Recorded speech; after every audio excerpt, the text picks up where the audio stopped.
Okay, hi everyone. Good evening to you all. Today is the 2nd of March, 2024. And today is going to be quite exciting. I am so sorry for those who are not already here. But we're going to start right away because our guest speaker for today is already here. I hope I'm audible and you can hear me right.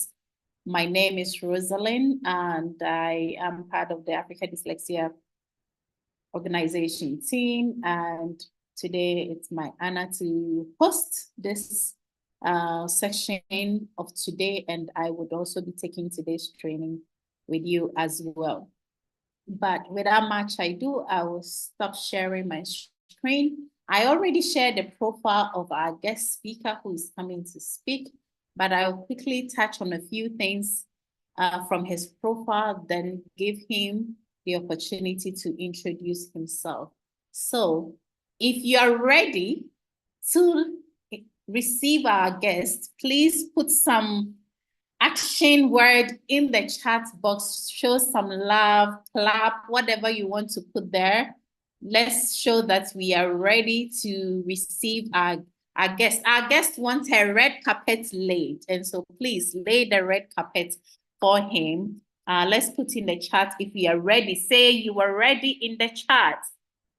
All right, so I'll go ahead and read his bio. His name is Greg Joseph, and he's 32 years old. He's from the beautiful island of Seychelles. He has to make sure he finds us some good money so that we can take all our fellows to this island very soon. If not this year, next year. So I'm pushing that. He's dyslexic and he has had this challenge since his childhood, but today he's an economist and work with the Central Bank of Seychelles. Greg has a lot to share. I don't want to dig into his profile for me to take away his story because I want him to really walk us through that in the next 20, 30 minutes, really share about. If you have any questions, please also put in the chat. Not too many questions because we are mindful of the time. And then we could also ask him. And you know what even surprised me? He graduated with first class of honors in business economics. I don't know how he did that. So without much ado, I would like to invite Greg Joseph to speak to us today. And Greg, meet our fellows from, they're supposed to be 90 from 33 African countries, but they'll be joining in one and one till a good number come. And then the rest who are not able to join are definitely going to be watching the YouTube because we mark attendance on this program. And so they are training. I mean, I told you about it when we met in Morocco. They are training to be advocates in their various countries and to really support the work that we're doing. These are people who believe in the cause and have spent time to apply and be part of the Africa Dyslexia organization family. So I am happy that you are having the time to share your story with them. We are very excited. The floor is for you. Thank you. All right. Thank you, Rosaline. Again, your energy is brilliant. I feel very honored and very humbled to be invited to speak about something that I rarely get a chance to speak about, really. So I'm very happy to be able to share my experience, and especially it being a very, I believe, a very unique one coming from a small island in Africa. So I guess I'll start off with the big thing is the first time I publicly and Rosalie knows this, I publicly said that I'm dyslexic was in Morocco. Because in Seychelles there is a big taboo, not around dyslexia itself, but around anything to do with mental health. It is talked about like we accept that it exists, but you should not talk about it. It's not good conversation. So, especially in the work environment I work in, I tend to have a lot of responsibilities when I communicate to the media on the state of national issues. So to publicly come out and say that you have dyslexia and coming and also having that stage of where you advise the public on economic issues and how they should conduct themselves, it's challenging to say the least. But so yes, I'm very happy for all the warm welcome. So I'll just go through I guess my bio with a little bit more detail.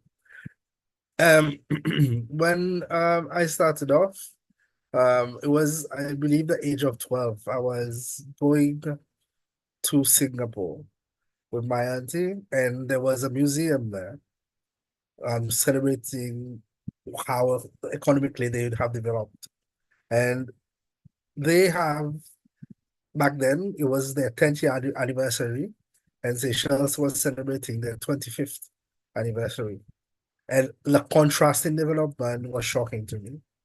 And since then, I was like, I need to learn what it takes to make Seychelles better and have Seychelles develop faster because we were stagnant. And then we had a lot of social issues as well.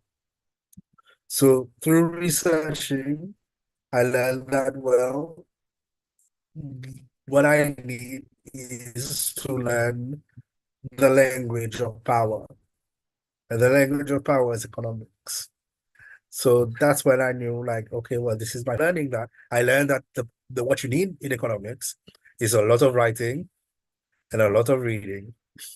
Something, sorry, something I knew I already struggled with. But at the same time, I had created other ways of learning. So, for example, like if I was going to do a standardized test, I knew I had a very powerful memory. So each time I knew I had economic words to write, I took an A4 paper and separated it in two. And I wrote all the words I need to learn, memorize them, turn the A4 paper, rewrite it, memorize it again, and rewrite it. Over time, I always do this process. So I tended to always say I need to study twice. I needed to study the content and I needed to memorize the words. So that was my system. And it helped me go through the standardized system of testing quite successfully. This worked until I had my final exams before I needed to go to uni. Um, Unfortunately, the system works when you don't have stress. As soon as stress is involved, that system crumbles.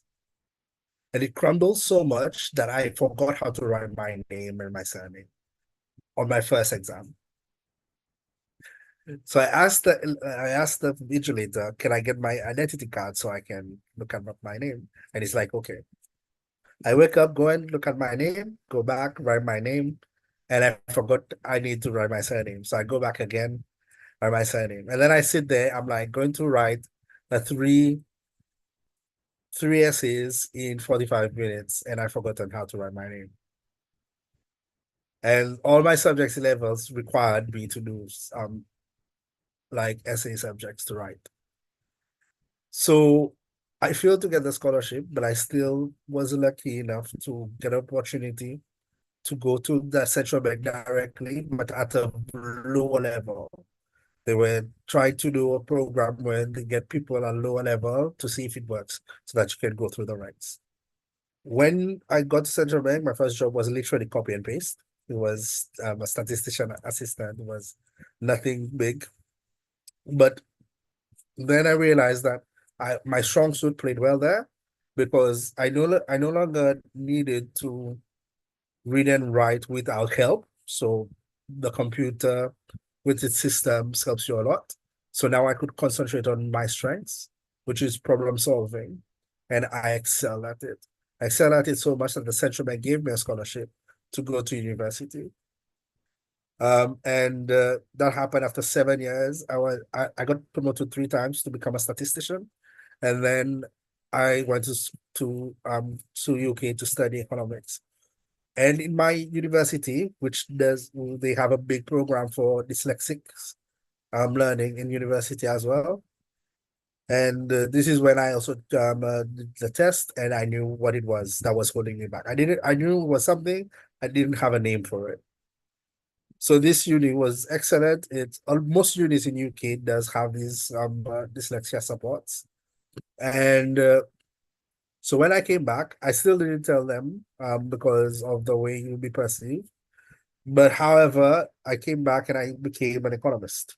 I got my promotion and became an economist. And I thought I had solved all my problems, that it will never come up again. On my third year of being an economist, I had to do a national presentation, and it was in Creole. My system always I did it in English. I never transferred it to any other language. In my country, we have three official languages: English, Creole, and French. So the fact that I hadn't translated it, I was very confident in myself. And they said to me, "We need to do this specific presentation in Creole." I was like, "Yeah, I can manage it. I'm sure I can."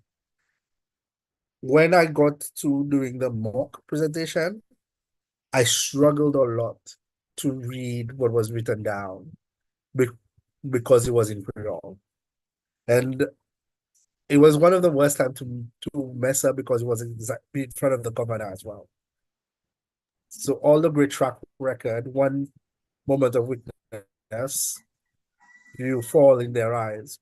Not knowing what I was going through, they thought I was simply unprepared and I was not being serious about the delivery of my job. And this is where I was forced to actually tell my immediate boss about it. But even then, I could see on his face, he was like, "I do not understand, but I understand this was out of your power." So this prompted me, I said like to myself, I need to be more active. This is a problem that needs to be solved. And this is when I started to come out of my shell and try to find ways to support dyslexia awareness and empowerment in Seychelles. I could not just stand on the sidelines anymore.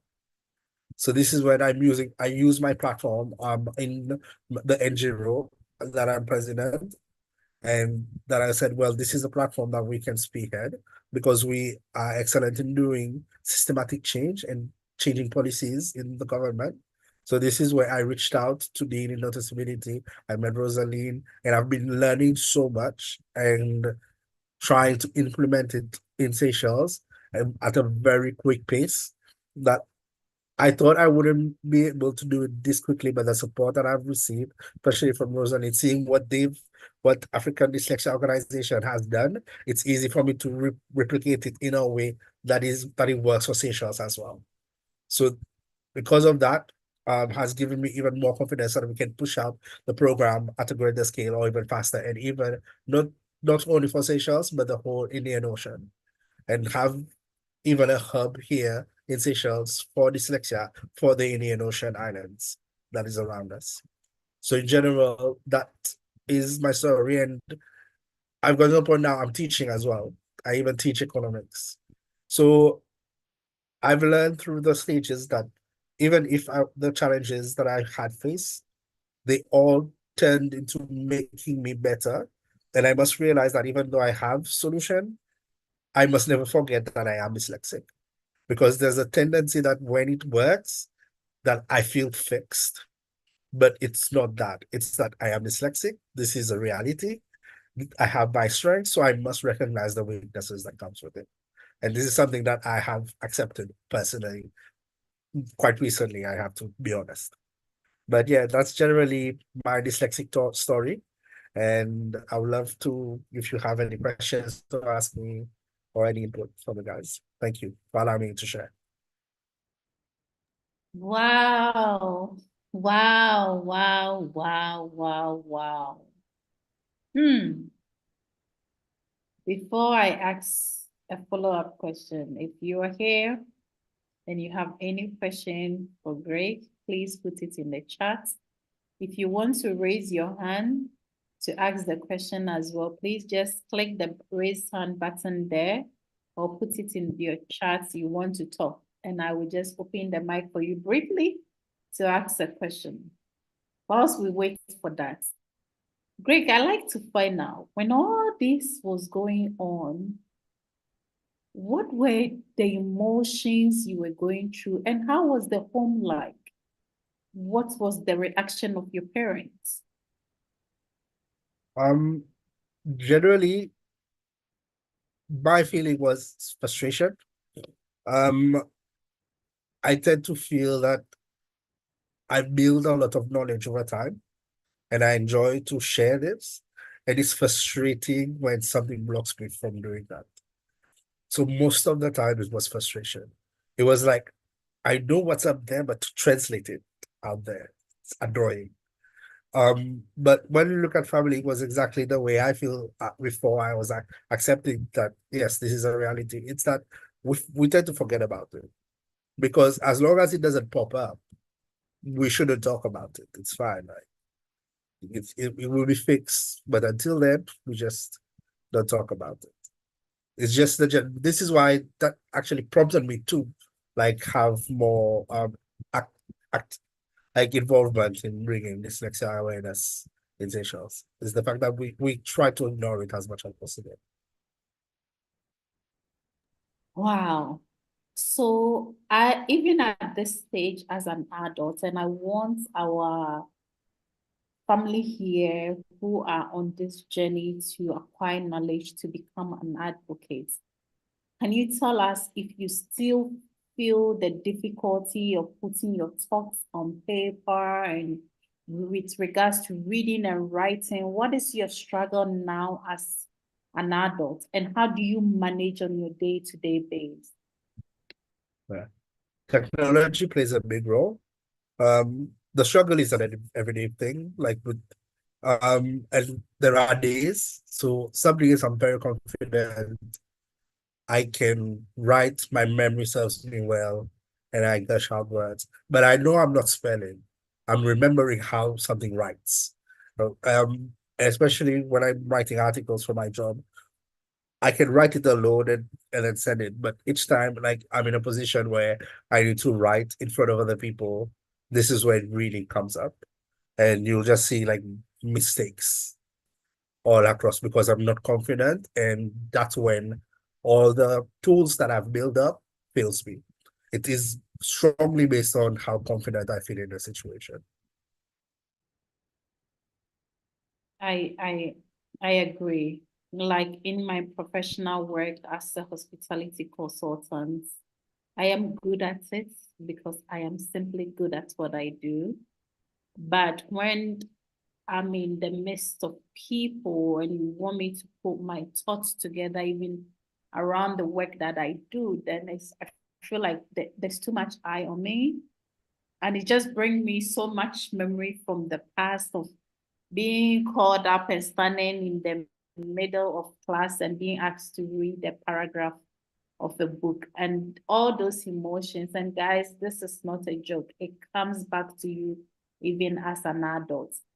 And that is why mental health is very important. Self-confidence is important. Words of affirmation is important. I was just sharing with somebody this afternoon that I don't know how to ask for help because I'm afraid when I ask for help and you say no to me, it brings back the issue of failure and it sets me backwards again. And so it's so hard for me to ask anybody for help. And so what is changing now? When you became an economist, you were able to work yourself up to the central bank.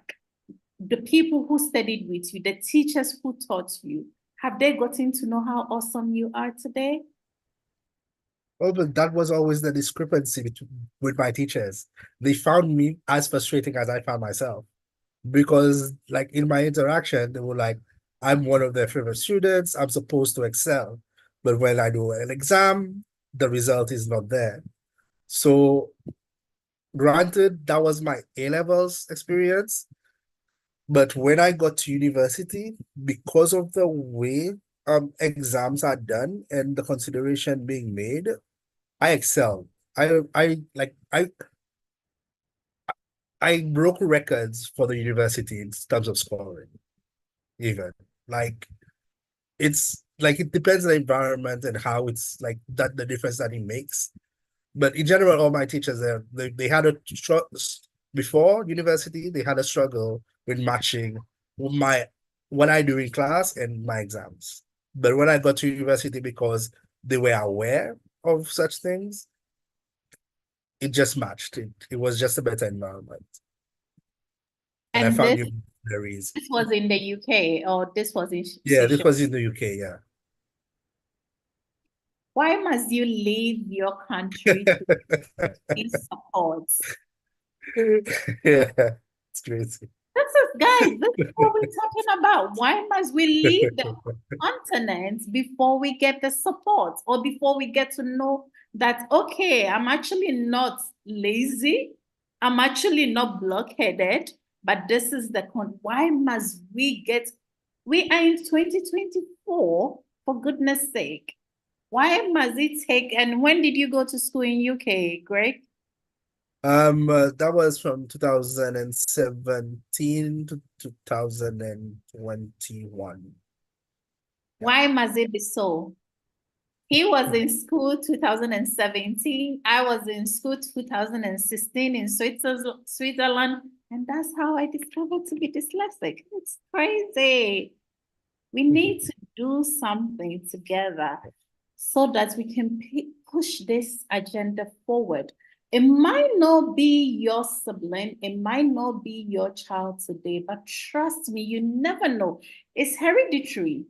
Probably his immediate parents are not the one who are dyslexic. You might not find the traits there, but it could have been the great parents who are dyslexic and for him to be dyslexic. So you never know. It affects us one way or the other. So this is like, it takes a village to raise a child. This is what we're talking about. And we need to do this together so we can change the narratives about students. I mean, a whole economist. I mean, how you could have been on the streets of Seychelles by now, not knowing your purpose.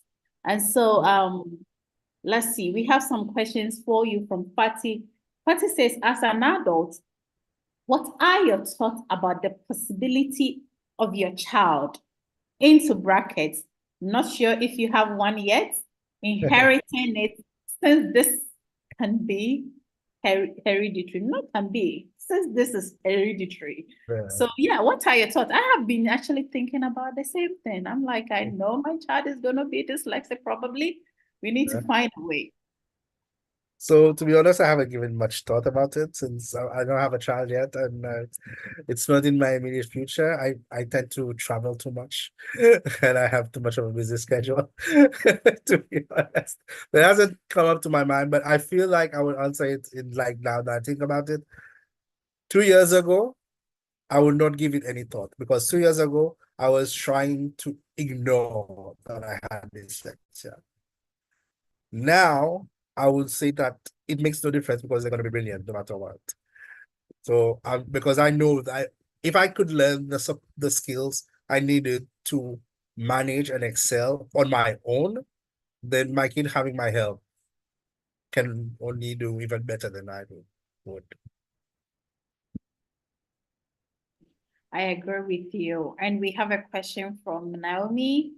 I would like to know if your immediate support system, friends, work colleagues, and family now have knowledge about you being dyslexic, and are they welcoming to learn more and help spread the awareness?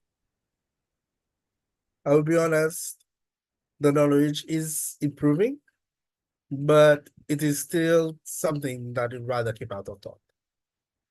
It is not there yet. Just because it's not even family or close friends, it's just, well, I would say friends just because of their age, they're more welcoming to new ideas and understanding what this means. But older generations, it's harder for them to make this as part of their daily thinking and accepting that this is just something that is reality and is just there. So truthfully, yeah, that's the answer for that one. Yeah, and he said it's even a taboo to even talk about this in Seychelles. And so the UN Youth Seychelles is working hard, and they just about launching or have launched mindful learning projects where they are going to use it to create awareness, provide teacher training, support, hold stakeholder engagement so that they can raise more awareness over here, and Africa Dyslexia Organization, we are very happy to ride with them along and see, likely going to Seychelles and supporting some of the work that they are doing over there. So just a quick one. Someone said, Greg, at what extent did your dyslexic diagnosis impact your integration and life in foreign country? At what extent did your dyslexic diagnosis impact your integration and life in a foreign country? I think you answered this to an extent, but you can take it again. I mean, that's where he discovered it. So, Oh yeah, I discovered, but I always knew there was something.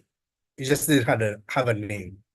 So it didn't really change anything. It just reaffirmed, I suppose, and it became easier, I guess, to talk to other people about it because it was something that they knew instead of me explaining like the whole story.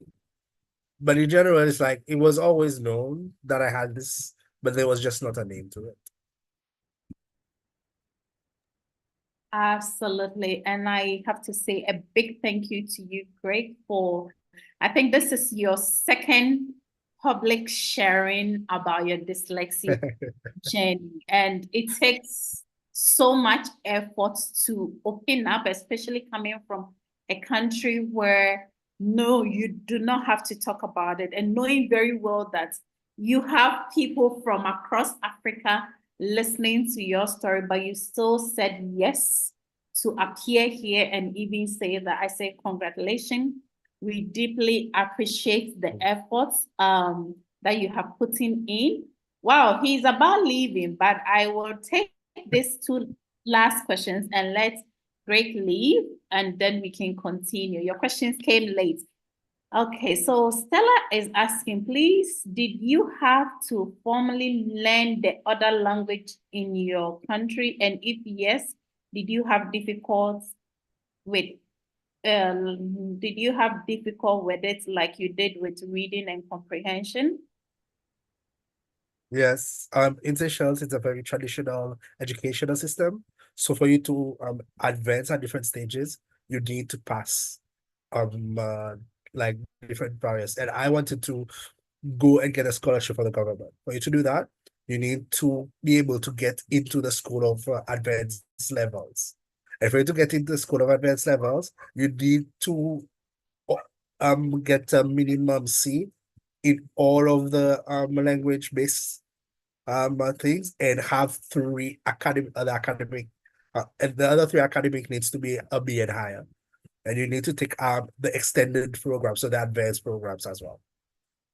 So and like there's a choice, you either go full academic or you go half academic and volunteer, like vocational. So I was doing full academic for all languages, advanced science, advanced maths, history, geography, like all the subjects. It was extremely difficult compared to the way, and even some of my friends that were not even dyslexic, they dropped certain subject because it was too difficult. Like especially history, a lot of people drop. But I needed history for me to get into A-levels. And I needed French. That was the biggest one. The biggest challenge was French. Because like I said, I catered my skills for me to learn English because all the other subjects are taught in English. So I prioritized English so that I can master all the subjects. And then French alone, Creole was done in primary only. So it was done. And I got a grade that I never believed that existed. I got a G for that. Luckily, it doesn't matter when for Creole, but for French, because it's done by the French government, it's very difficult. So for you to get further, there's 3 stages. You have to pass all your C1 first, and then there's B. So for you to get in, you need at least a B2. And I was doing B1. And when I was doing B1, I thought it was the most challenging thing for me. But luckily, there's an oral part. The oral part, I did very well compared to the writing comprehension. But I did enough to get a passing grade. And once I was done with French, honestly, to me right now, you tell me to write something in French, I will not be able to do it to save my life. Truthfully, because I have not built the skills towards that language. I can speak it, but I cannot write it. And I have difficulty reading it. Wow, I tried to learn French like 6 times, all the time enrolling in professional classes. It never went.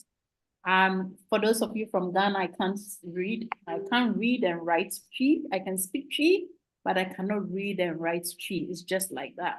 The one that can get me through life is English. So I tried to find my way to be able to learn, and then we are here today.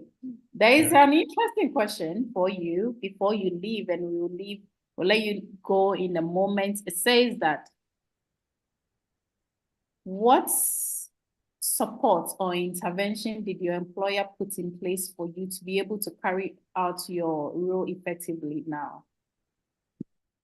So totally none. They don't know that I have dyslexia. Apart from my boss, but I think he's forgotten about it because I'm a very high performer. So like I said, like if it's all going well, it's something that you put out of your mind. So there was only one instance when there was a problem. And since then, nothing has happened. So it's out of their mind. So there's no support. I'm supposed to be providing as expected and even more because of my history of high performance. So there's no support. It's for me, it's just the lot you have in life. It's the way it is. Like it's just the way, like especially because of, like I said, if it's going well, it's not something that is taken into consideration. Do you one day plan to ever open it up to your employer, like for the entire company to know that Greg is dyslexic? Like I said 2 years ago, no, it would be one of my worst time there. Because I would expect they would see me differently, treat me differently, especially because of the history and the profile I've cultivated in my work environment. I am proud that I'm seen as a very high performer that can take on high level tasks and even go in front of public to represent the bank. But now I feel that I wouldn't care if they know or not, but if they know, I would feel disappointed if there is nothing done within the system to help other people deal better with work. Because my work is very heavily based on performance, and every year we do a performance review. So if this is not taken part of the consideration of our performance, then I would feel very frustrated, and most likely I will be, as you and youth, I'll be engaging a lot in changing that in the bank. Wow, that is quite interesting. And I think and I believe, I'm not pushing, but I know that once you have started with mindful learning and you're going to go strong on advocacy and awareness in your country, there will be that time where you find the comfortability to share. And I agree with you. When I discovered to be dyslexic, and I was like, oh, okay, so with all this that was happening, it's as a result of dyslexia. But I had challenge with the word dyslexia. It sounded to me so much like some kind of illness, right? And so I'm like, no, I don't want to tell anybody. I don't want, apart from my immediate family, I don't want anybody to know that I am dyslexic until my second assessment, which I had that one here in Ghana. And I was so lucky, Mora, who did the assessment, told me she's dyslexic, but hers is mild dyslexia.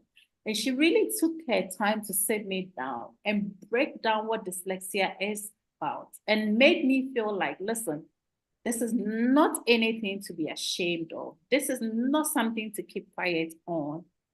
And then after engaging with her, I found that kind of comfortness to open up. And so what I did first was I wrote an article, and that article, I remember I was in Toronto when I wrote that article, full of mistakes. And so my friend who is a writer took it and edited it out called What Every Parent Should Know About Dyslexia.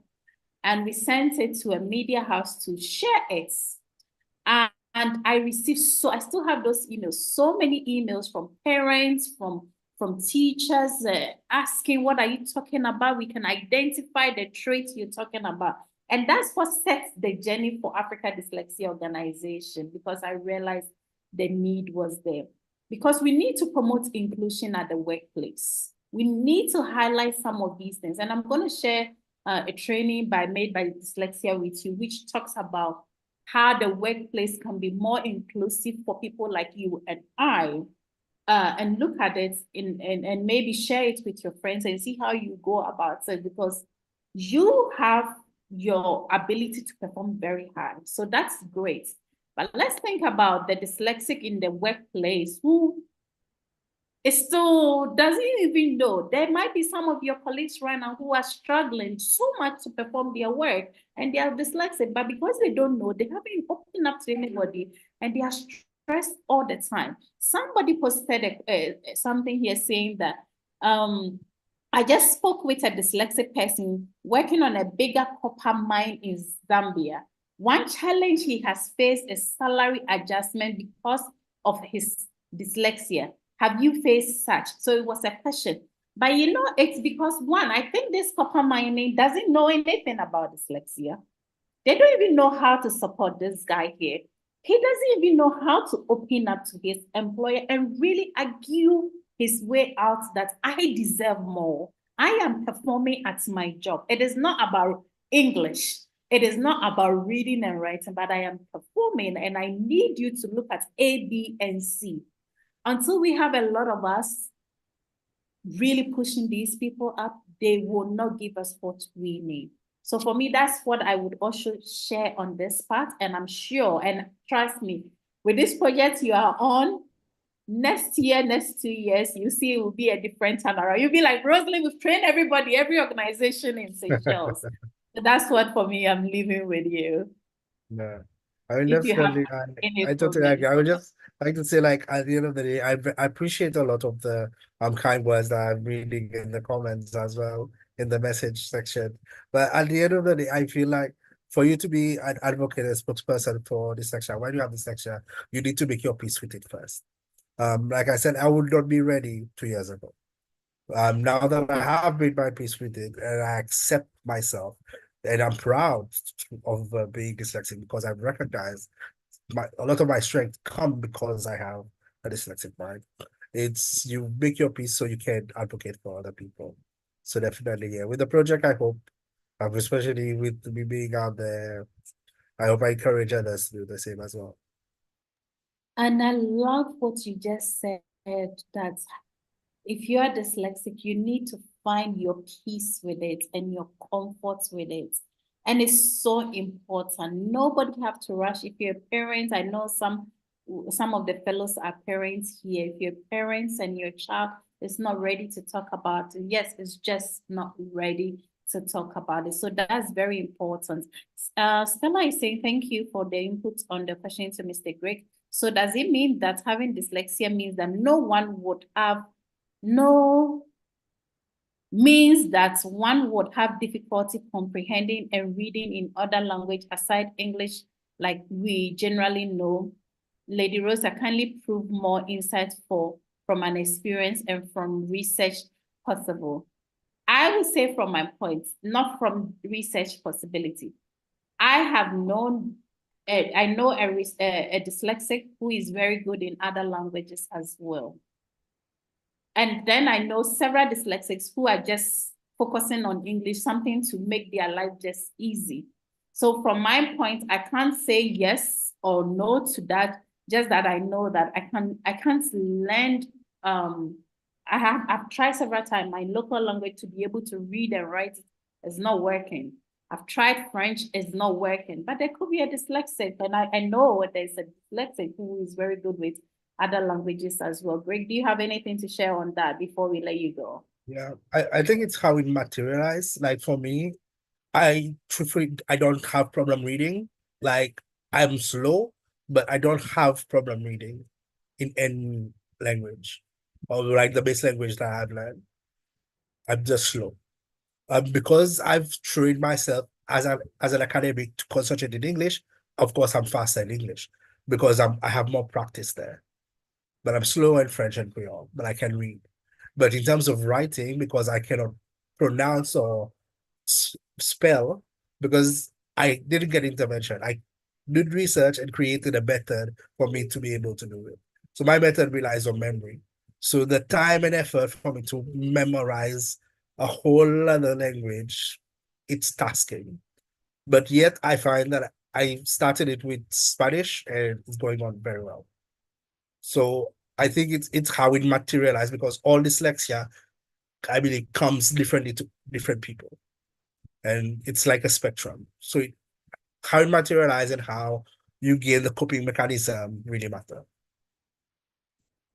Absolutely. And this will bring us to the end session with Greg over here. Greg, if you have your last departing words, any words of encouragement for our fellows here, anything on your mind to leave us with, we will be so grateful to hear that. But we just want to say sincerely thank you for taking the step to come and share your experience with us. We are so grateful. So yeah, thank you again for having me. Truthfully, it is honor, especially getting so seeing so many people caring about something that I thought I was alone for a long time.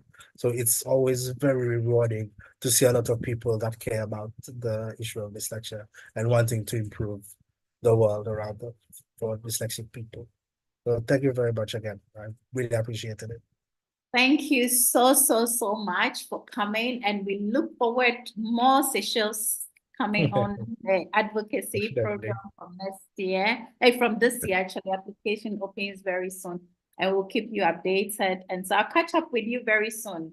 I'm gonna catch up so that you show us how we can raise funding for the work, because that's your master Yeah, skills. yeah, So that's what we do. thank you, Greg. Have a Thank you. great evening. Bye. Bye, everyone. Thank you for having me.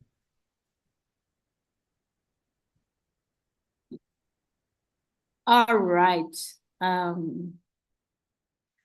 Hello, everyone. I hope you had a great session with Greg. It takes a lot of effort for somebody, as I said, to come over here and share their experience with you. So we'll just use the rest of the time left to quickly try and make up for what we missed yesterday, because we had to give Miss Blessing a lot of time, and it's going to be a form of discussions. Please, if you have any thoughts, today is like really casual. You can just raise your hand as well once we introduce the topic of the day, and we can let you share something, but please be brief so that your friends as well can say something. I am also thinking that if time is on our hand, maybe the last 20 minutes of our time, we will break into a group, casual group, but you're not going there to work. You are going there to just connect with each other, get to know yourself, not your tribes. This is not, you have your tribes already. We will break you into an automatic group so you get to know other fellows as well. I think this is very important. So allow me to share my, hey, Regina. Regina say yes. Okay, great. I'm excited that you like it. Okay, everybody's saying yes. So let me share my screen with you quickly, and let's proceed with our class today. But we also want to say a big thank you to all of you who have been sharing in your recommendations of how we can make this program better and all the ideas that is coming up. So we are very grateful. You know, we are family. You are part of us. You are a team member. And so these are very important. Very soon, some of you will be taxed by managing the social medias.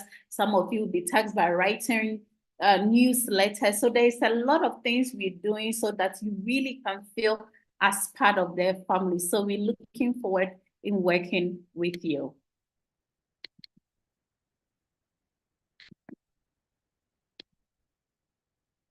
Okay, let's see, what is it about?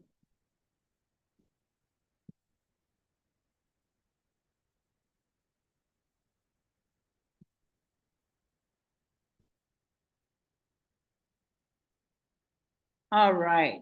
Can you all see the screen? Give me a thumbs up to know that you can see the screen. Awesome.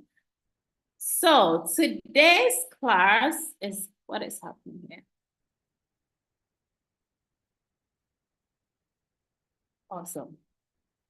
So today is model 3, section 2 and 3. And it is on collaborating with educational institutions. How are we going to collaborate with them and work with them?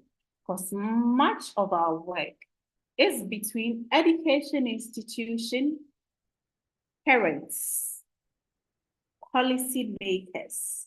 And so in the chat room, let me know. I have even said the answer already.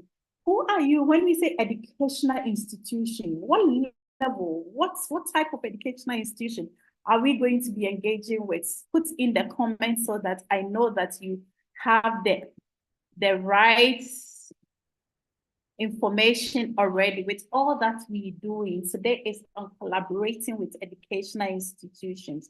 So we're going to be looking at strategies for working with schools and universities, implementing inclusive practice in educational setting, advocating for dyslexia-friendly curriculum change.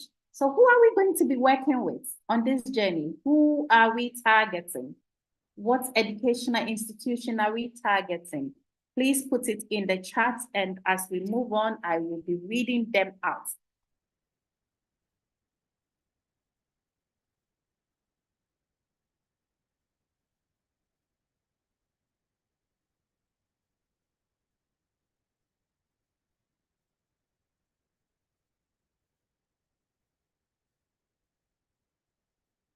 So you all know that when it comes to the Sustainable Development Goal, goal number 4 talks about quality of education. And because it talks about quality of education, all schools, regardless of the level, from very crèche level to university level, is striving to be inclusive. But the question is, in the country that you are now, do you think they are inclusive enough? I can talk about the country that I am and some of the countries that I have visited. Those countries and my country, when we talk about inclusion, inclusion means some physical challenges. So we allowing those with physical challenges to be present in the school means we are being inclusive. Is that what inclusion is about? If it's the answer is yes, put it in the chat and let's go with it. So some are saying we are targeting ministries of education, universities, colleges, schools in general, teacher union, student union. I love the student union part. I love the student union part. You said Ghana Education Service. Yes, Rejoice primary schools, Sunday schools, university, both public, private mission schools, preschools. Yes, you're all saying the same thing. These are the schools that we are going to be collaborating with, okay? Parents associations in the schools are also. Somebody said yes, somebody said yes to the inclusion of being physical inclusion, including people with physical challenges in the school. Is that what inclusion is about? Or can somebody just tell us what is inclusion? Can you raise your hand? So I call you, please. This is a practical class. So just raise your hand. Let me know you want to talk. What is inclusion to you? What is inclusion? Yes, no. Naomi said no. Samuel says yes. Thank you, Linda. What is inclusion?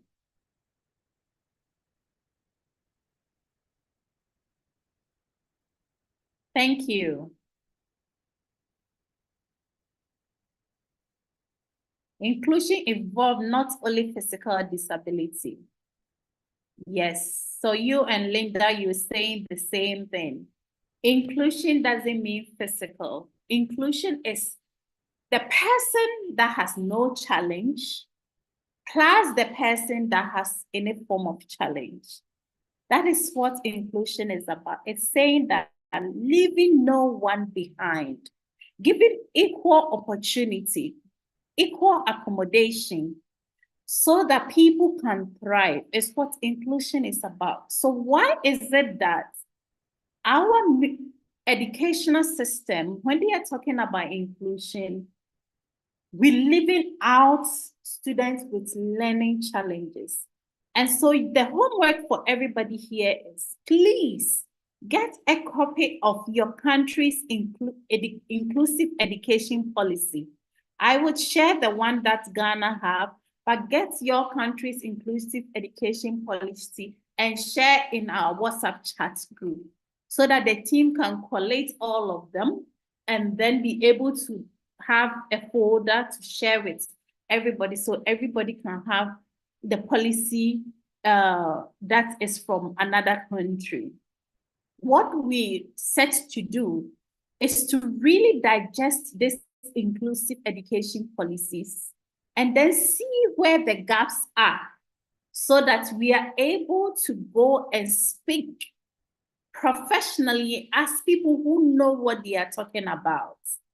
So please, let's find that. If you can do that, that would be amazing. You can get a soft copy, you can get a hard copy and scan them to us. Please do and put in the chat, and the team will collate all of them and put them in a folder and make sure everybody have access to that. So when we talk our agenda as advocates, when it comes to we collaborating with educational institutions, it's on the higher level. And it's going to be, this session is going to be in two folds. Putting strategies of how we're going to approach them on a higher level. If all things equal and everybody is great, how things should have been. And then also have given some pointers for grassroots levels as well. So I will share experience when I started here in Ghana. First of all, digested the inclusive education policy here and saw the gaps that was within. It was a beautiful policy done, but then it was not talking anything about students with learning challenges. And so I called on the Ministry of Education and I told them about what I have seen. It was also at the right time where they were thinking of reviewing the inclusive education policy.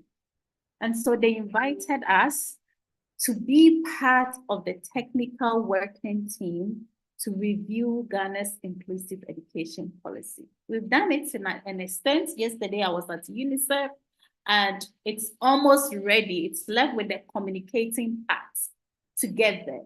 And let me tell you an example.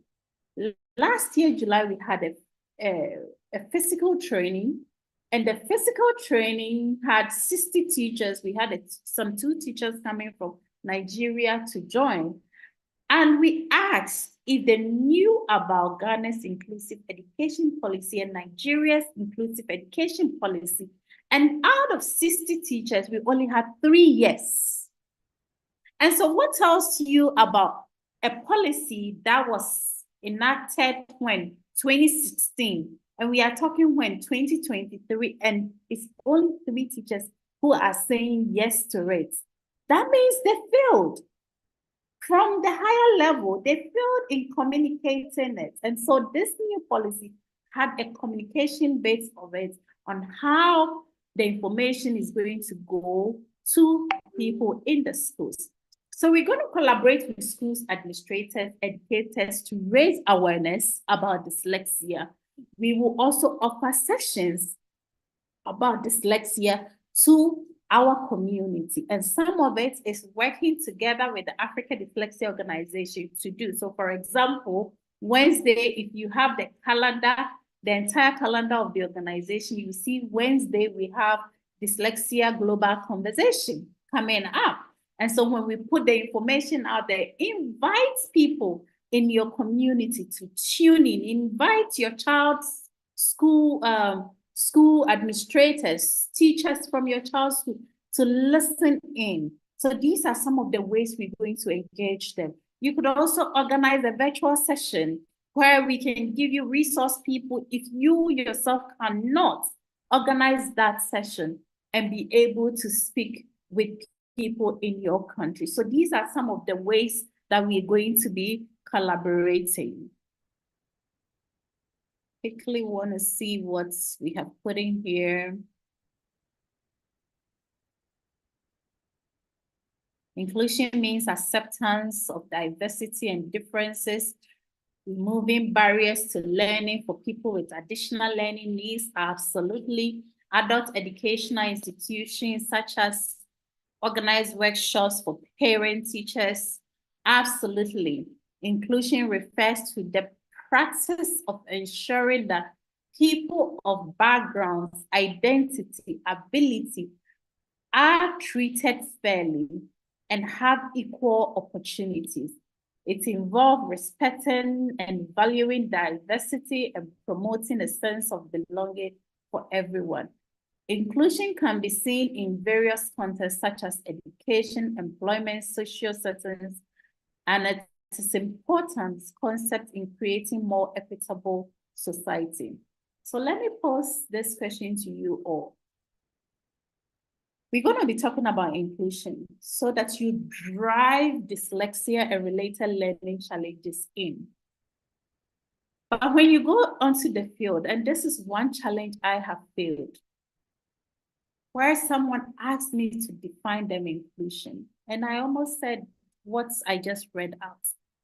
The next question that followed is, okay, so you're talking about inclusion, we're giving accommodation and everything to learners with learning challenge. So when it comes to inclusion, can we also, when it comes to sexual orientation, what do you think? This can be very hard to deal with because that is not your area of focus when it comes to advocating for dyslexia. But I'm putting it out there that these are some of the challenges you're going to face when you start promoting inclusion and really asking them to give opportunity to students with struggling learners. So please, you have to find a way of how you're going to be dealing with some of these when it comes your way.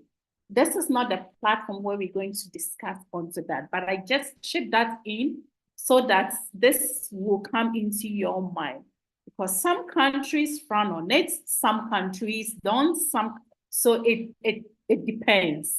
Okay, let's move on. And if you have any question, you could also share. So strategies for working with schools and universities. We are establishing partnership with schools to create dyslexia-friendly environments and implement support policies. So if it is a school and you approach a school, and I'm doing this presentation by sharing what I have done over the years. I know some of you are incredible on this platform and you have to add yours as well and make it better in the way that will work for you. So first of all, I approached a school and I said, hi, do you have some dyslexics in your school? Because I want to test their knowledge base of dyslexia. And they will tell you, those who don't know will be like, what is dyslexia? And you say, oh, students who struggles to, oh, we don't have those students here. Then I'm like, come forward. You don't have those students here. Which students become last in your class? Oh, those lazy ones, they are lazy. That's why they don't know. So, you need to give them something to really understand their thinking ability. And then you go in with your suggestion. Don't go and say, hey, no, you are wrong. You're doing this wrong and all that. No, it's a dilly-dallying thing, okay? And because I am dyslexic, it's usually easier for me to step in and use myself to share the story. And I might go by, yeah, You have those students in school, you call them lazy. They are not able to read. When you teach them, they forget and they'll start opening up. Yes, because they are lazy and all that. And I say, yeah, do you know that happened to me? I was called lazy. I was called stupid. I started reading around the age of 17. And then they take back and start to listen more. So by the time I end that conversation, it's about how can you support us? So that is some way that you can approach, you can take in speaking with schools and forming partnership with them. Another approach is I go in and I give them the background. I give them the background of dyslexia and let them know the importance of if they train their teachers on how to teach dyslexic learners using the multi-sensory approach of teaching, how beneficial it will be for them as a school. And as a marketing strategy as well, your school will be able to say that we are inclusive. We're able to take care of all students' needs. We're able to teach students that some schools have rejected. In the next 5 years, do you know how that will add up to your school revenue? And then their mind lights up. So we always need to give them the advantage reason of why it is important for them to even start listening to you. So this is one area. Then advocate for integration of dyslexia screening and support programs within the schools. Dyslexia screening is not anything big. If you have gone into some of the resources that Leovia shared on the pages already, you would have seen that there was one for teachers. And if you go into the document, there is a place for screening. It's just check mark of question. So you put Regina there, and you Regina's age, and then questions. Does this Regina find it slow reading? Yes. Does she like it when you call on her to speak in public? Yes, no. So this is how screening is done to set the basis for assessment.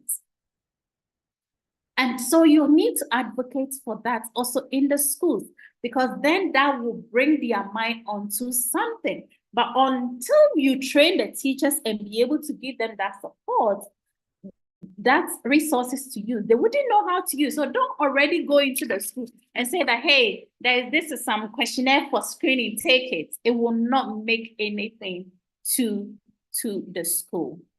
Encourage the formation of dyslexia support groups within educational institutions to provide resources and peer support for students, parents, and teachers. Yes, this is in the natural setting way. This is what should happen, but it's not there yet. So how do we work towards that? And yesterday, your presentations was really into this, okay?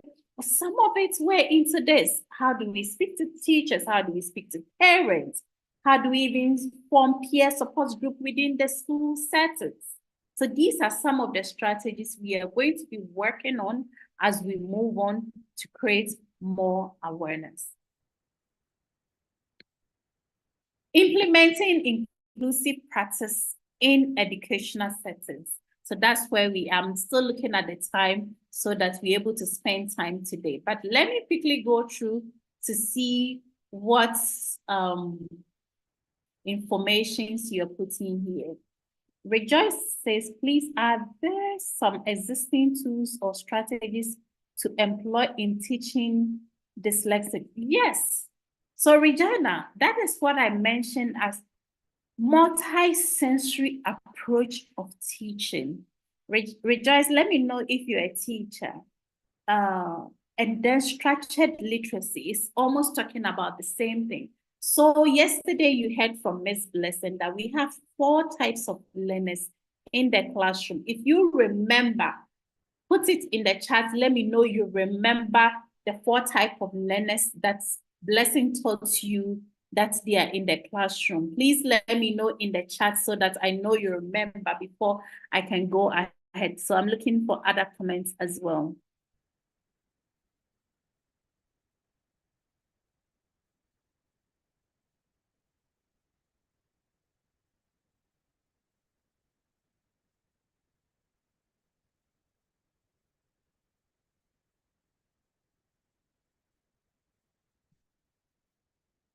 Lovely, Fatih. Thank you so much. Thank you for putting, yes, visual, auditory, kinesthetic, tactile. So I am a typical kinesthetic learner, and kinesthetic also employs what? Visual as part of it. So I am. So this is how we can train you, not me, but we can train you if you are a teacher to be able to employ multi-sensory approach of teaching so it can benefit all learners. Yes, Montessori is a good method approach as well because they utilize all the 4 types of learning instructions to teach every child in the classroom. But it goes deeper when you descend into structured literacy as well.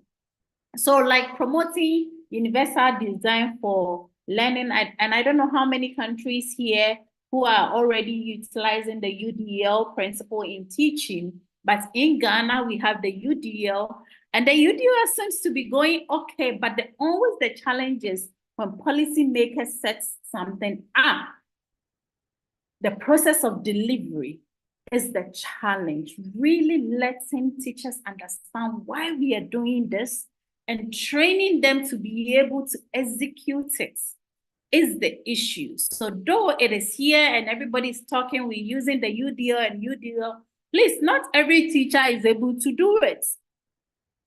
So those are some of the gaps as an advocate you have to be looking out for and be picking information, do asking in the form of some qualitative asking so that you understand what is on the ground. That will give you the basis to be able to go and stand on this and say that, well, this is where I see the gap. Provide training and resources to educators on differentiated instruction techniques to accommodate various learning styles. I have spoken about it already. So our goal, you as an advocate, is not that you are going to train these teachers to be able to teach learners. If you are not an expert, I know within us, I've forgotten the name, but there is somebody who is an expert here, conducts research, does training, and do assessments, all that. If you're not that type, your goal is not to go and train. I have done this for almost 4 years now, and I still will not train a teacher. I don't know. What am I going to teach them? That's not my job. My job is to create awareness. My job is to connect with resource people, people who are experts, to train the teachers. And so when you are doing your work and you find the need that, hey, we need to do teacher training in my country, it is your job to communicate that to us so that we work with you together. If it is an online training, we're able to deliver it. Some can be free, some can be paid. And African Dyslexia Organization, we do free training all the time. So anytime it is free training, it is your job as an advocate to promote that in your country so that teachers or educators in your country can sign up and come. If we have to group people who are interested in your country and have to fly in somebody to come, if your country doesn't have that trainer, we will make sure that happens, to fly in the person, because this is a paid training and can cater for the person's expenses to come and train your people for you. So these are ways we can work around it to make sure we are making the impact and it's not just a talk shop we are doing. Now, implementing inclusive practice in an educational setting, still on that topic. The issue with assistive technology is going to also be a challenge as you are on your advocacy journey.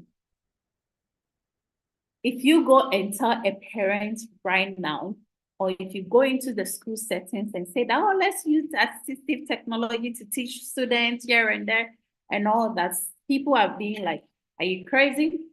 You want them to, that's cheating. That is not acceptable. That is not XYZ.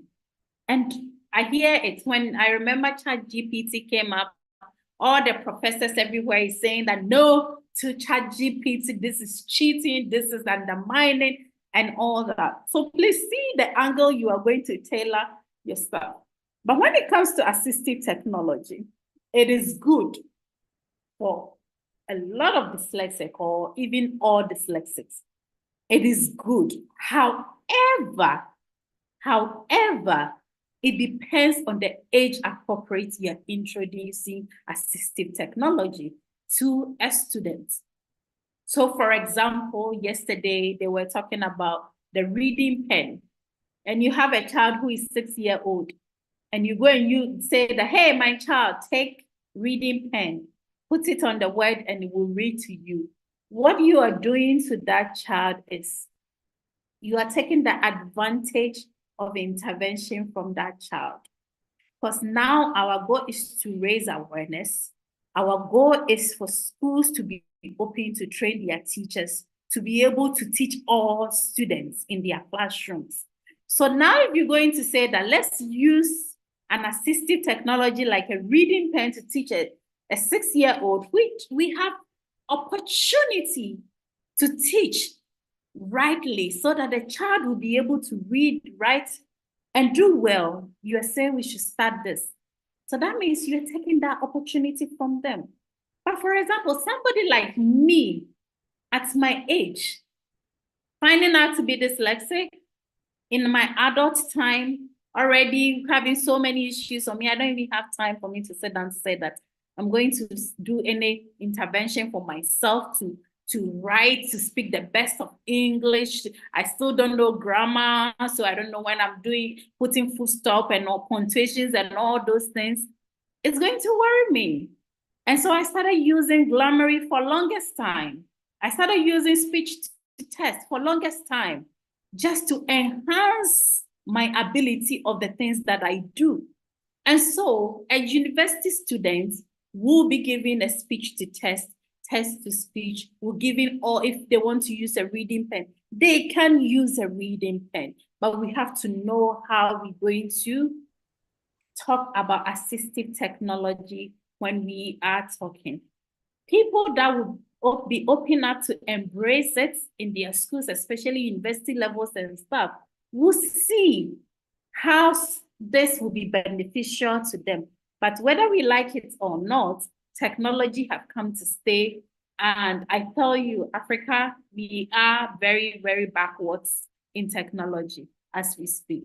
So that's one thing you have to keep in your mind. Collaborating with schools, school leadership to develop policies and practice that ensure equal access to educational opportunities for students with dyslexia, including reasonable accommodation and modifications. Yes. I don't believe in repeating students. I don't believe in a child not performing and so you repeat. I was repeated so that is the example. Listen, I was repeated so many times in class. Did that make me to change to be a first class student? Did that change me to start reading fluently? So what is the purpose of repeating? But if they had given me accommodations and find that, okay, it is science time. Rosalind, you've been sitting in this class, hearing everything. So let's talk about photosynthesis. What is photosynthesis? Can you tell us what photosynthesis is? I might have been able to tell them what photosynthesis is. But the moment you put it in front of me that I should write what photosynthesis is, you limit that ability for me being able to tell you whether I know what photosynthesis is or not. So these are some of the accommodations.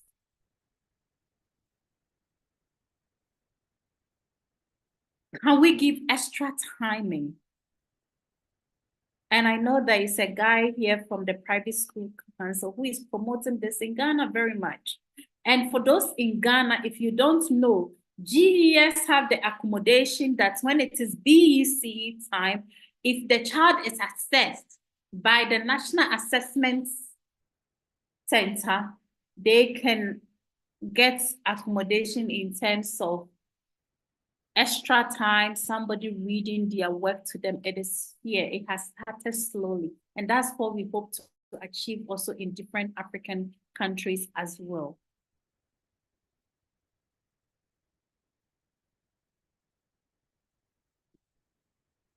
I'll come back with all the comments that you put in the chat and address them. So how do we advocate for a dyslexia-friendly curriculum? This is going to be hard to achieve, but it is possible for us to start the discussion. The work we're starting to do, it doesn't mean that we're going to see the changes from today, but we're going to definitely see the changes from tomorrow. So we still need to talk about it. We still need to engage policymakers, people who make decisions, to talk about it. Okay, so advocates for inclusion of dyslexia awareness and understanding in teacher training programs and professional development. This is the basis of all our worries. Right here is the basis of all our worries. It is starting from the teacher training level. The lecturer who is training the teacher to come to the classroom, that is where the problem is. So how do we advocate? How do we create awareness so that all the subjects that they are working on to train teachers, they can include the components on learning challenges, which we term learning disability. It shouldn't be a brush-on course like what we see here in Ghana.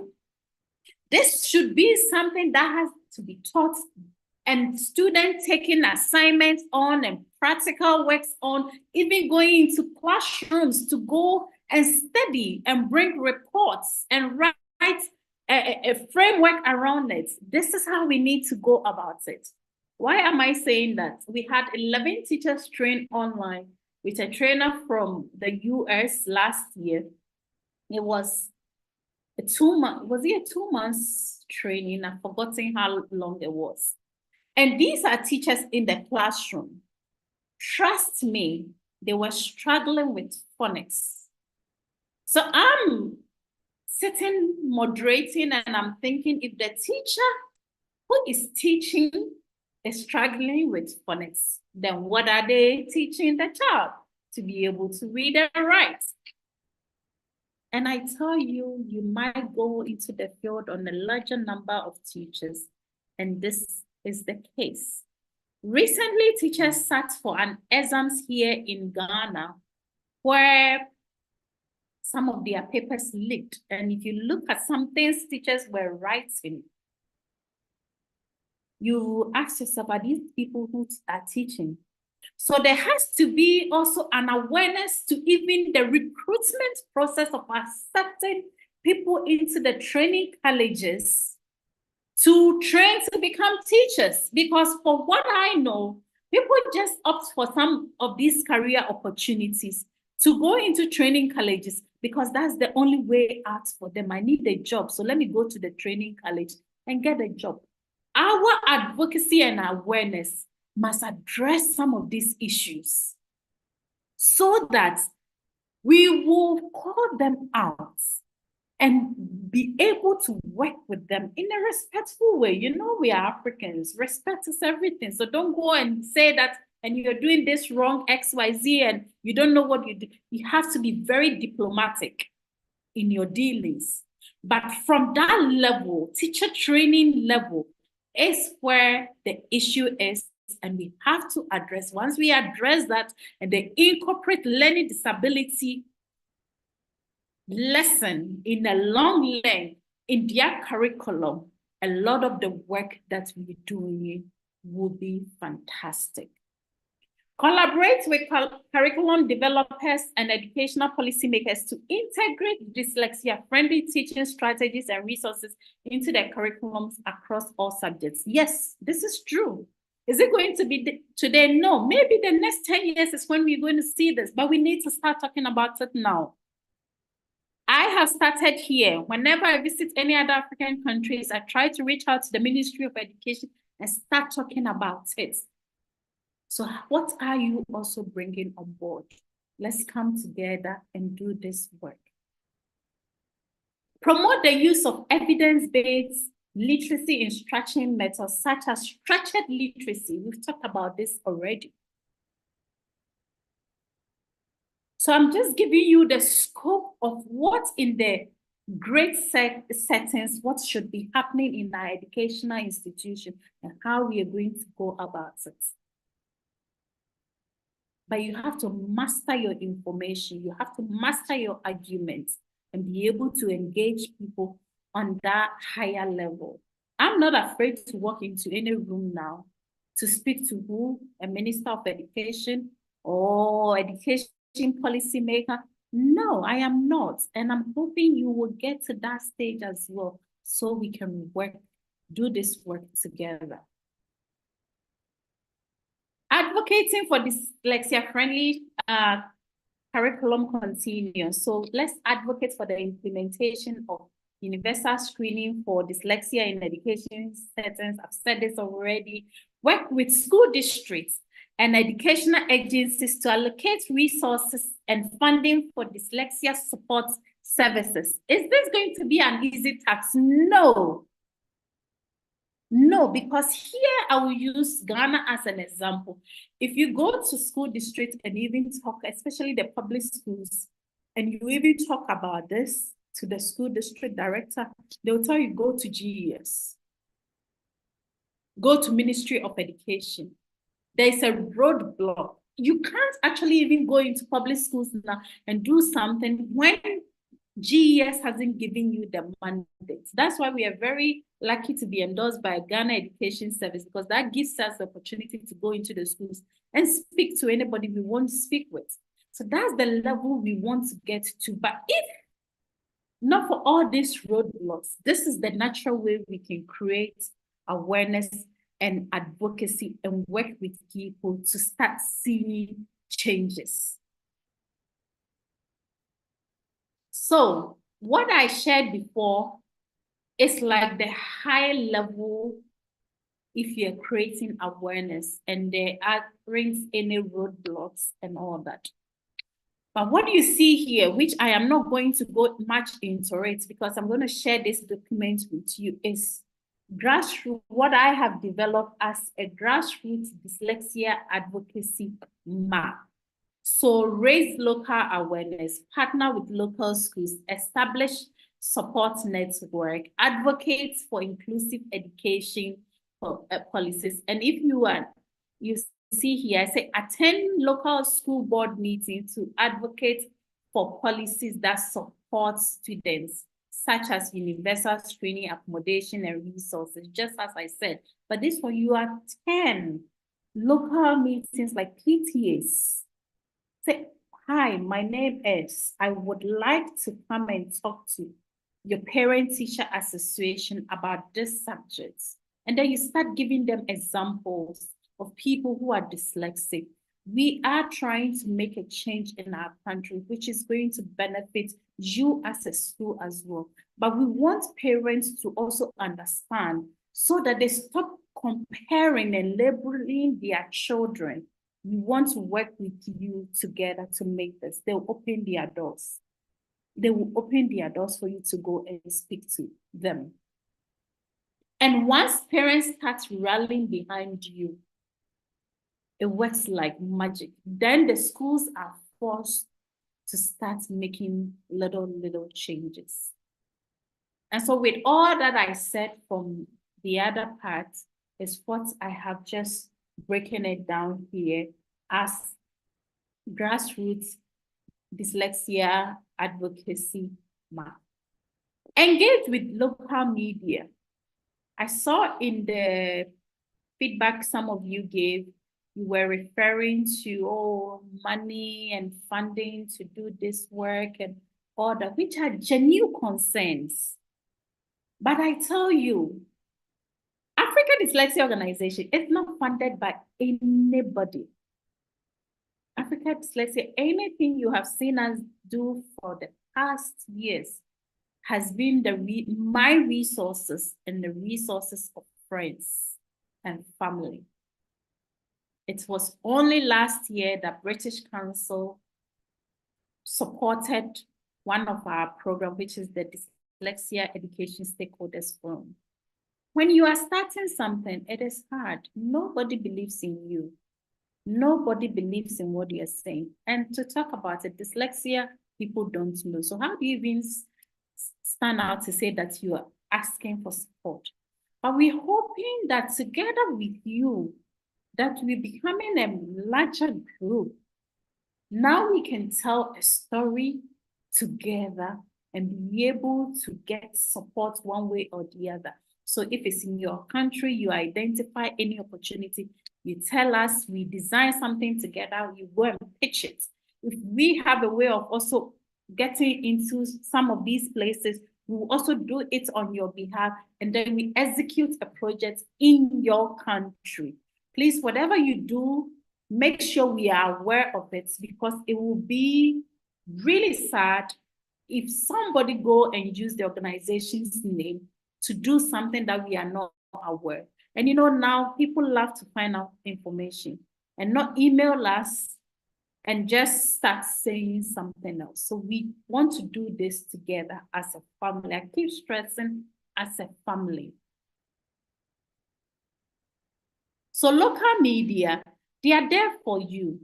Some of the articles that we've written, like why every parent should know about dyslexia, for instance, it's a great article that can be so well taken in any country. Should we translate it in your local language? So you post it there. Let us know. These are ways we're looking at. And once some of these stories start going into your media domains, they will reach out to know more. And then you will be their face to go and speak to them. So let's find a way to engage. Let's find a way to build our networks so we can be engaging with some of these people. So, and you come here is the same, connect with local governments, collaborate with educators, share personal stories, advocate for accessibility. And so I will share this document here, and then stop sharing it here, and then can take your questions. And once we come out from our networking sessions, I would share the passphrase for us and we can take it. So allow me to quickly see what is going on in our chat rooms. Wow. Okay.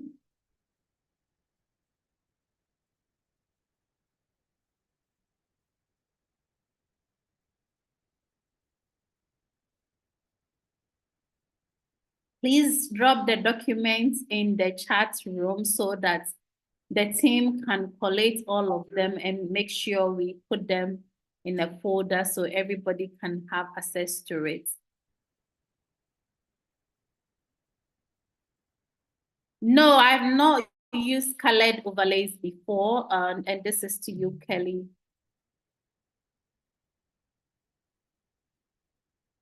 Okay.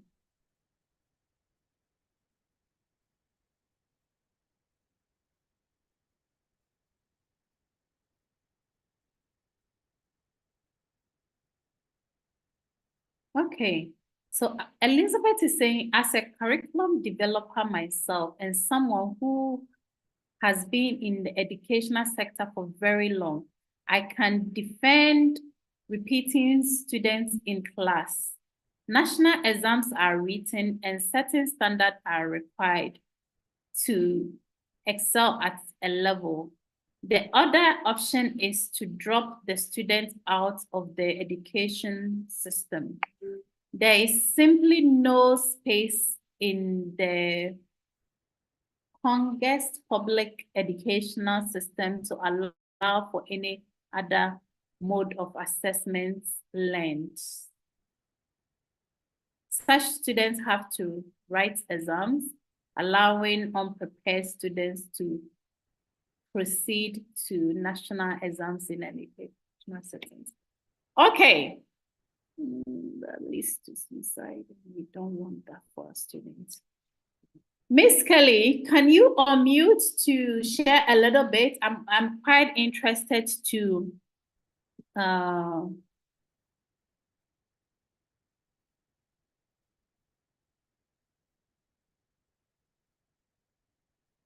okay. Let's see if Miss Elizabeth, I really want to understand. Okay, thank you. Please unmute.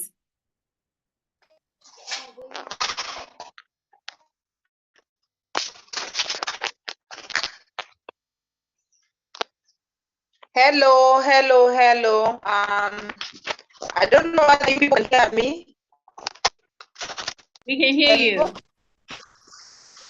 Yeah, so the issue is national exams again. Miss Elizabeth, we can hear you. Sorry. Because you're breaking up. Oh. We can hear you.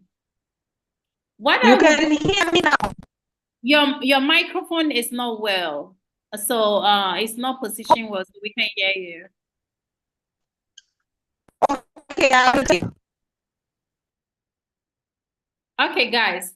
So I've seen quite an interesting comment that is ongoing, but I would also want you to go quickly to your breakout sessions. So Miss Elizabeth, if you can skip the video and just remove the microphone, you can try again. If not, I will start preparing us to go into the breakout session, and I'm going to take all these comments and on our next. No, ma'am. What about now? Yes, we can hear you. Yeah, so what I was saying is national exams are written. And primary school level and high school level have exams. So these people require that students write, and that's how they assess what has been learned. And they are usually quite crowded and very few staff. Teachers are few, even examiners are few. So for a teacher to be confident that a student will pass the national exam, which in some levels like high school, there's a very high stake exam. It's the exam that will determine the course you will do in the university. It's necessary for a teacher to allow only the students he thinks can do well to proceed to that level, to the final class to do the national exam. Sometimes they are really high stake exams. Like high school national exams are seriously high stake. They will determine the course you will do in the university, and sometimes they will determine the public university you can study in. So the accommodation, the way the teacher can accommodate a student who hasn't reached the level they think they can pass the national exam, is to tell the child to repeat.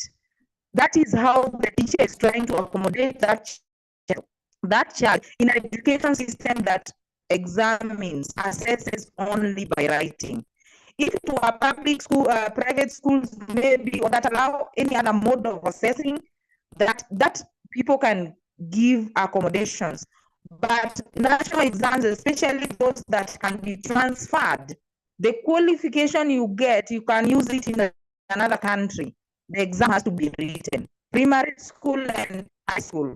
And these schools are seriously overcrowded. They have so many students and very few teachers. There is almost nothing teachers can do to accommodate those other students. So that's what I can say is a teacher's defense for repeating students. Because now, what else would you do for that child? Because if you allow them to go and do the national exam, the child will fail the national exam. And sometimes we have had, especially in my country, Kenya, catastrophic consequences of children failing national exams. Some of those children have taken their own life because they feel like failures in life, and society treats them as such. Nobody wants that for their children.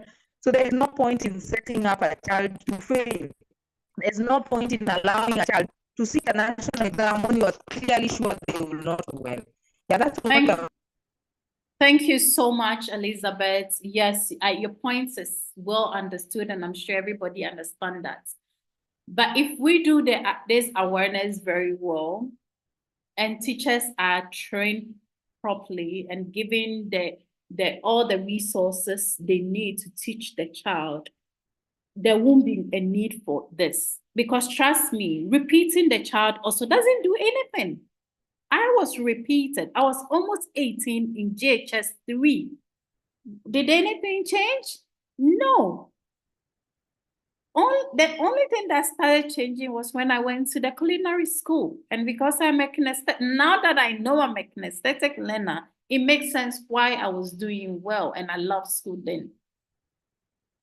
And so this is the purpose why we're here, for the awareness and then the advocacy part, is to really bring attention to some of these things. And I say, listen, we can go right now to a lot of African countries, have professionals to do assessments.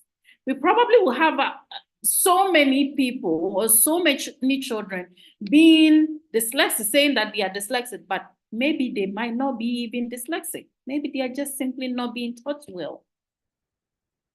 However, for me, the school that I went, it was like a Montessori school. And so they were using all the stuff, just that they didn't understand it better. You know, when something comes up and everybody's trying to do it and they were not doing it very well. So all of us who were not performing well in school, they just said, you are lazy. And so how can we address some of these things? So children don't have to waste so many years trying to find who they are. Well, I love the comments you have put in some of the questions. Some of you have answered them already in the chat. And so please, let's go into our breakout session. Are you ready? And we are spending only 15 minutes there. So be brief, connect with yourself, put on your videos as much as possible so you see each other. And from next week, when you come here and you put your name, please put your country by it so that we could also recognize the names and the countries. It helps with your networking. We hope you are networking massively among yourself, because if you're not doing, that would be sad. Please take advantage. All right. So since we are ready for breakout room, everybody click on it when it's open and go into your breakout room. Thank you. 15 minutes.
Edmond, are you here? Looks like your internet is worrying you. Aren't you going to the room?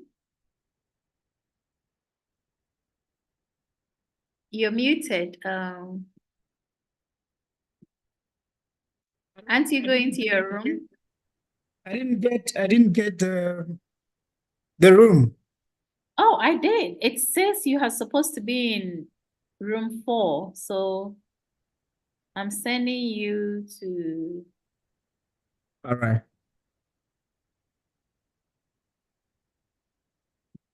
Okay. Has it come?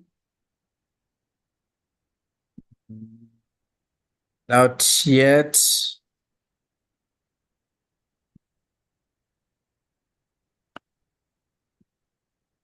So I don't know. something is happening to you then. I think so. But I think my network is perfect here. Yeah, Alice says I'm trying to enter room 2. Alice, I keep adding you. So, can you check on your screen? You will see breakout room somewhere. Do you see a breakout room opened? I don't see any. I should see them, but I don't know today what's happening. Oh no.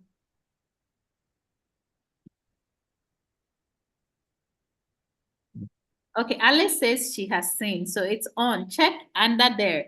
Your Zoom. You will see there is a breakout somewhere. You can click on one of the rooms.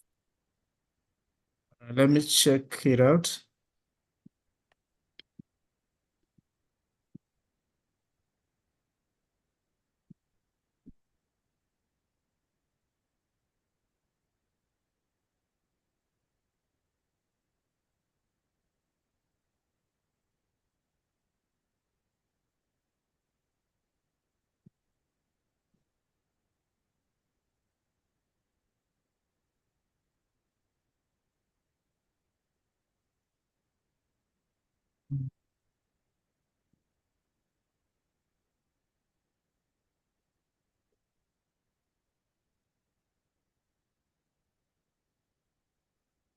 Okay, if not, we can do our own networking here. So don't let's and it's all right.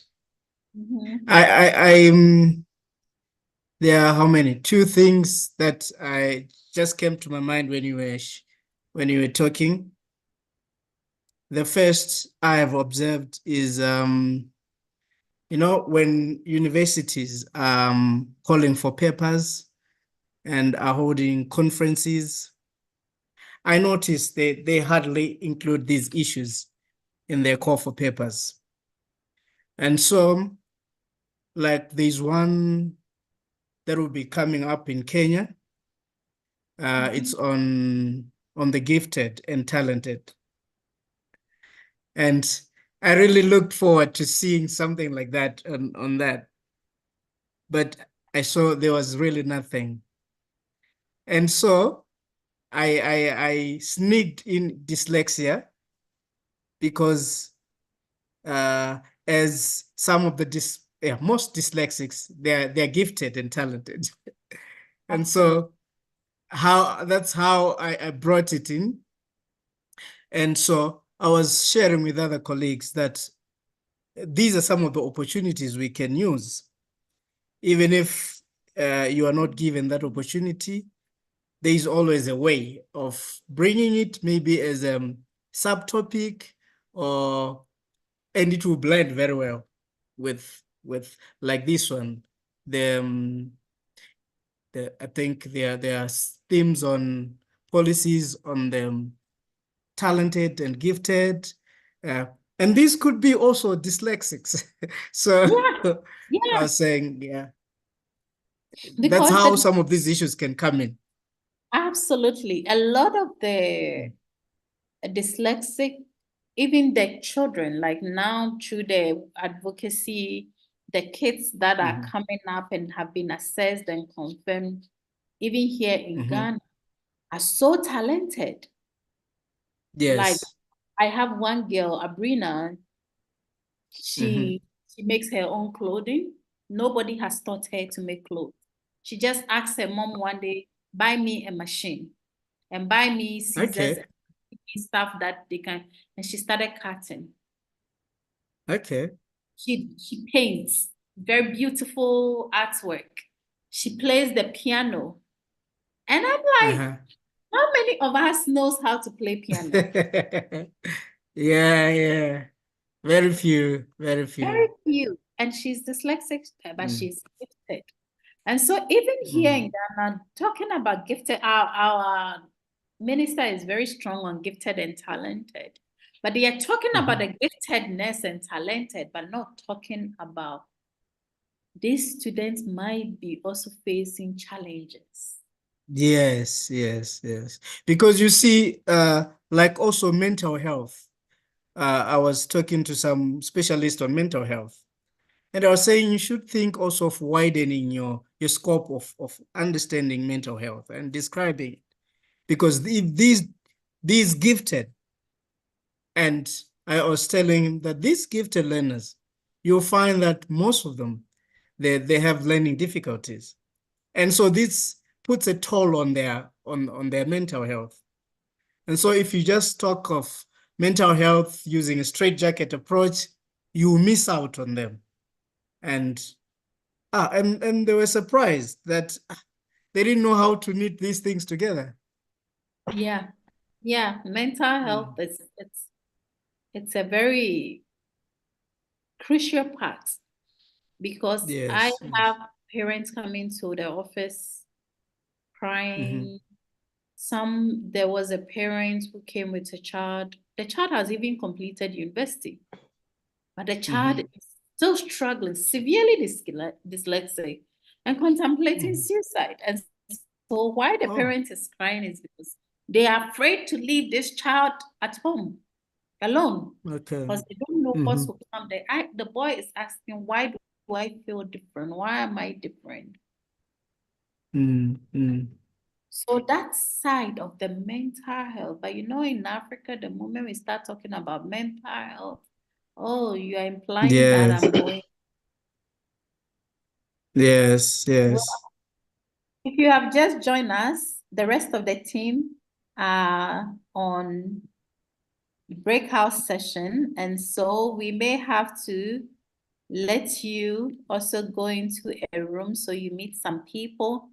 But if you're happy, you can also join us over here and be part. This is our breakout session because some of them couldn't go and felt like, okay, we'll stay here and have. Madam Roslyn, I wanted to find out what you think about because classically here in Cameroon Wow, we don't that's so really it's have. exciting that we're having these conversations. It's Absolutely. really quite informative. Yeah. Can you hear Alice? No, Can you hear Alice? You can't hear her. no, I can't. Oh really?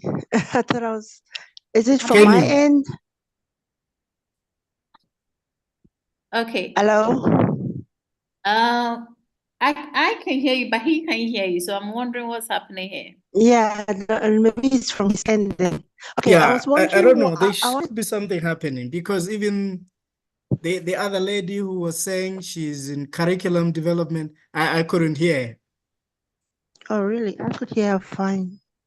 Then there's something happening. Hold on. I'm not sure what is Alice, it. you can go on and ask me the question you want to ask. Oh, okay. I wanted to find out what you think about changing right-handed children, left-handed children to right hand.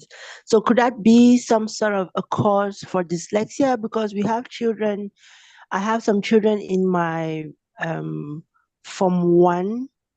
Form 1, which will be like the first class after primary in the secondary school. So there is a child there who has difficulty writing, has difficulty reading, but you can't really tell like you can't really pinpoint the source. But the last conversation I had with the child from a one-on-one, the child was changed from a left hand to a right hand. So do you think that could be some cause in some way? Okay, so Edmore, you still didn't hear, right? Yes, I'm here.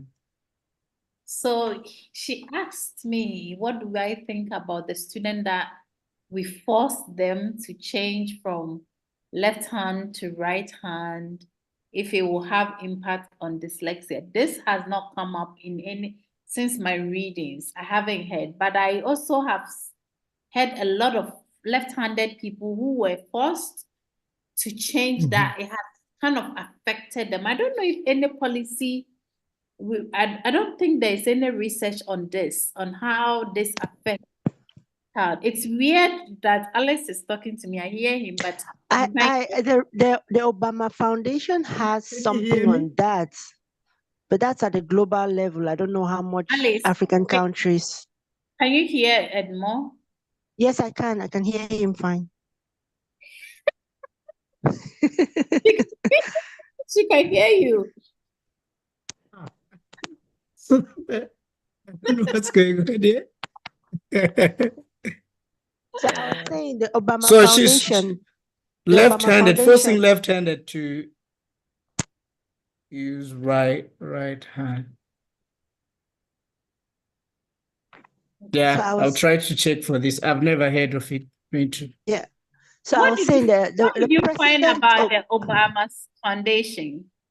Yeah, they have Sorry? on the International Day of Left-Handed Hello? people. They do some talks So and hold on, I'm talking to two people in separate. Oh. yeah, I realize it. So- Tasha. All right. Sorry.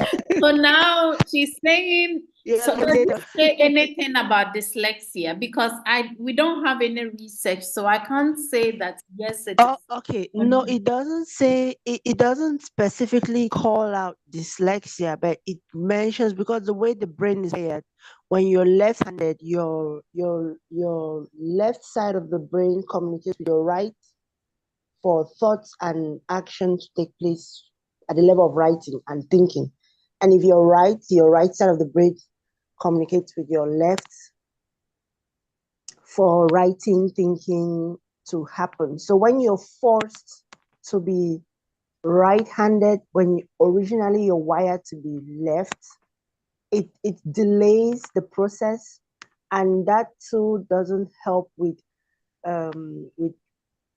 memory, with spellings, with alphabet learning. Yeah, and things. But it doesn't I am specifically say. Yeah, I'm aware of the challenges that happen. But what I'm trying to say is, I haven't come up or seen any research that is saying that is a contributing factor. The major contributing factor for dyslexia is that it's genetic. And what contributes for it to be genetic and why that happens still has not been found with the numerous research that has been around. So with this one about left-handed and right-handed, it's not something I can be able to contribute to it. All right, okay. Yeah. But I will be really interested to read about it. Do share that article with me, okay? All right, ma'am. Awesome. So this is so funny. I never have seen it happening. You know, we are still live on YouTube for those who watch. They will find it so weird that I'm talking to two people. Yes. In that room. Okay, so anything else? We have 5 minutes. No, 2 minutes more. Let me please send them a message that they should be wrapping up to come here. But Edmore, you and I will connect. Try send me a hello on WhatsApp so I know which is your number.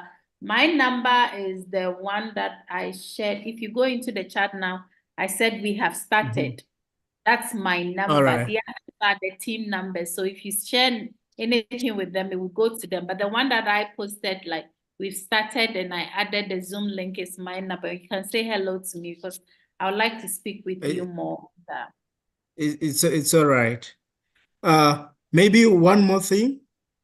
When you were talking about curriculum changes and reforms, I've noticed many African countries, they have adopted competence-based curriculum. And so Yeah, competence-based Cameroon is using curriculum, that if too. taken to its truest meaning, it's so accommodative of learning difficulties because it's not exam-oriented. It's about developing competencies. And this can happen in varying times and periods. But you see, I don't know, we are stuck in the old system. And so we still try to force the old system into the new. But competence-based curriculum on itself, the meaning, it says competence, develop a competence. No matter how long it will take, but you should develop a competence. And it's not about summative examinations, but we still try to force that into. So sometimes the curriculum itself is so accommodative, but the way we interpret it is what makes it so difficult for us. Yeah, I would agree with him Absolutely. because in Cameroon we do use the competent base, but the teachers are not really giving the time. For every class is 45 minutes, and how much you do in 45 minutes to really build up a set of competence. And recently we have just been introduced to the UDL method of teaching, and it still doesn't sit well with some teachers because they first of all have to learn the competent base. Now they have to learn. So some of them, and it wasn't really taught in a formal setting, or just some online rush course What is happening? of 1 or 2 weeks. So it's not practical in reality, the competent base at all. Yes, hello. Thank you so much. Thank you so much. So welcome everybody. We will be wrapping up. I think I keep saying this, that we would organize a Q&A because I feel like there's so many things to learn one way or the other from each of us. And so we would have that session. Come on, make sure I come on. We come and there's no slide. It's just sharing things from different perspectives in our African context. And so be mindful with our time. Let me know, how did your networking go in your various rooms? Put it in the chat. Let me know if this was fun or you think it's a bad idea. We should never do that again. Let me know in the chats.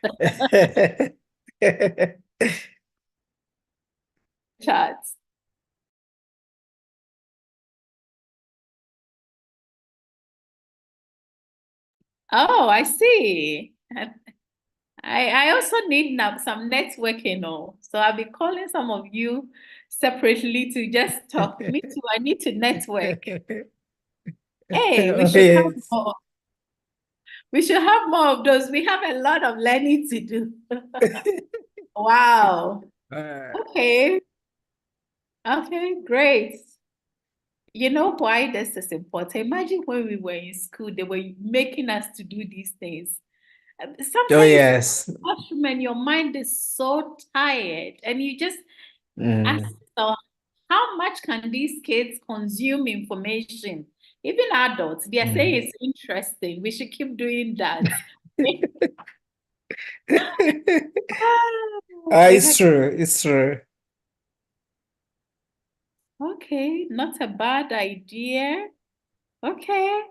I meet fellow collaborators and colleague lecturers, scientists. Hey, scientists, hey, psychologists. Okay.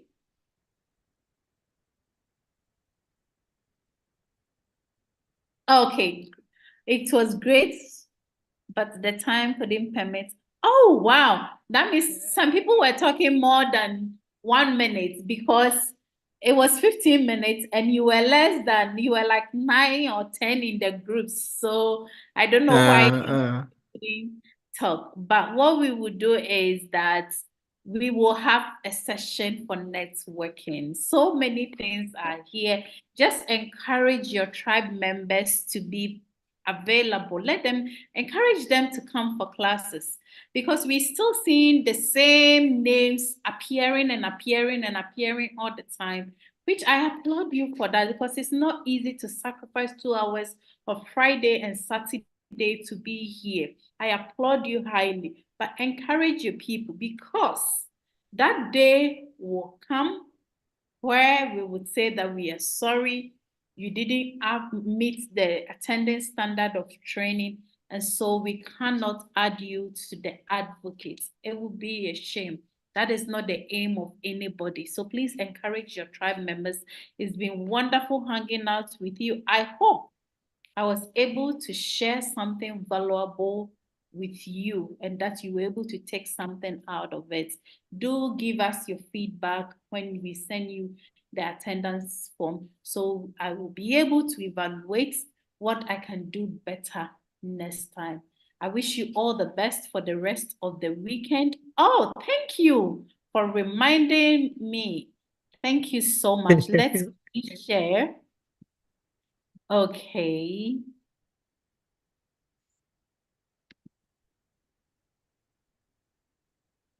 And the passphrase for today, as you can see there, is a very simple word, but it's so hard for people to do. It's love each other. So love, it's not love each other. The word is love. Love, love, love, love, love, love. Love is the passphrase for today. And once again, do not share that in your tribes. Keep it to yourself. And when you are filling the form, you put in the passphrase as love. It's been a pleasure hanging out with you. I don't want to exceed time. People are very mindful of the time because we've been reading the comments. And so please, I wish you all the best. Enjoy the rest of your weekend. Love you and God bless you. Thank you.